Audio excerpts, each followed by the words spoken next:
Ayan, update tayo guys. Kay Malunggay.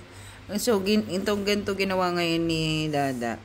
Kinat na niya yung mga, yung mga dried na branch. Ito, yan. Yan. Tapos, ang napapansin ko ngayon dito is ito, green pa rin. Ito. Ito, green pa rin yan. Tapos iyon, nag-dry. Maintindihan, ba't nag-dry? Pero ito, look at that. Diba? Puntahan niyo ulit yung isa kong video.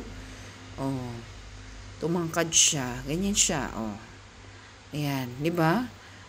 Dumoble na yung tangkad niya, Tapos, ito yung dahon na niya. Diba? Ang ganda. Yan. Ganda,